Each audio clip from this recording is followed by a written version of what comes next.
It's a beautiful morning. I woke up and then after a while I remembered, yeah, I've got a project going on out in the number 2 shed. Let's go and have a look.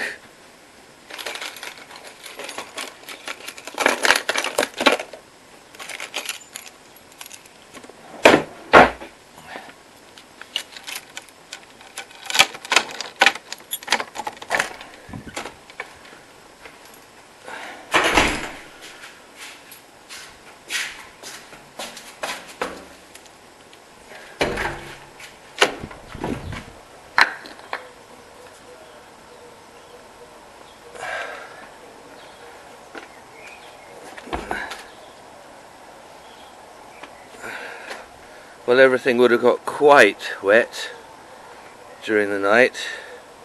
There's the mower under the table. I think everything will be alright though. A little bit of wet for one night won't do any. It won't do this any harm just to get a little bit wet for one night.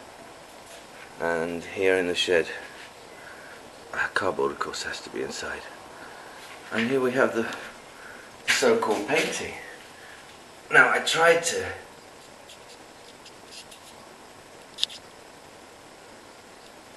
edit it on the computer yesterday, but in the darkness last night there just wasn't enough contrast, so it didn't really work out so well.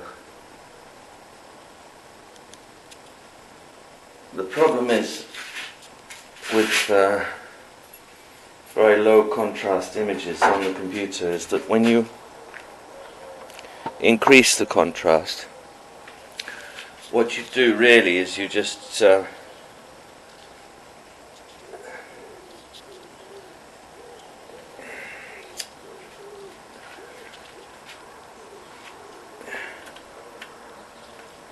emphasize the lighting conditions of the photograph. So if you've got the light coming from one side, rather than pick out the contrasting form in the drawing, all you do is you get, if light coming from one side, that will just get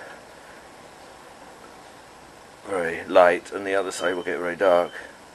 So the other way, of course, is to use it as a template and then draw on top of it, which is probably a better way.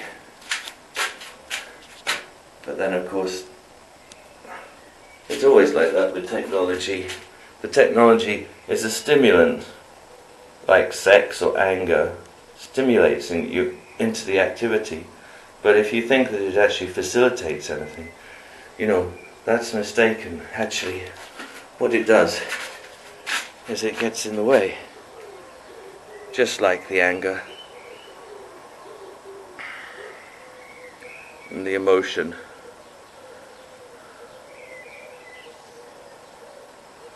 And the ego. When you're young, the ego is a tremendous stimulant.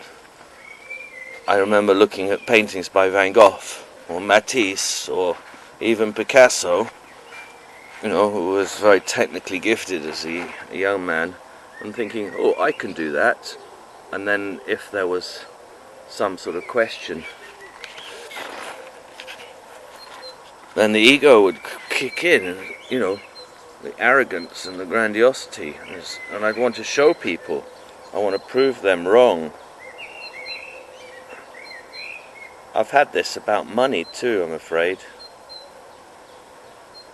Everybody says chances are an artist has to live without success, without money, constantly battling low self-esteem and mental illness. And when I've been psychotic, this horrible demonic voice has come up saying, I'm going to show you, I'm going to be so rich, I'm going to have millions and billions and trillions. And of course, as we know, in working with the unified field, these thoughts, when they have this kind of energy given to them by anger, hatred, ego, they create a multitude of worlds. And each one then has to be lived by somebody. And so long as we remain deluded by clinging to the non-existent permanently, inherently from its own side ridiculous self, so long as we persist in our ignorance of anatta or anatma,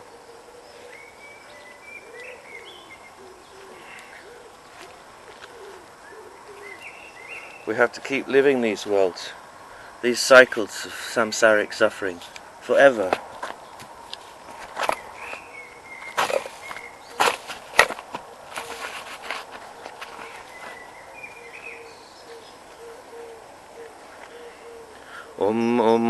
Sarra Buddha Dakiniya Vajavananiya Vajaberetsaniya Hum Hum Hum Fa Fa Fa So.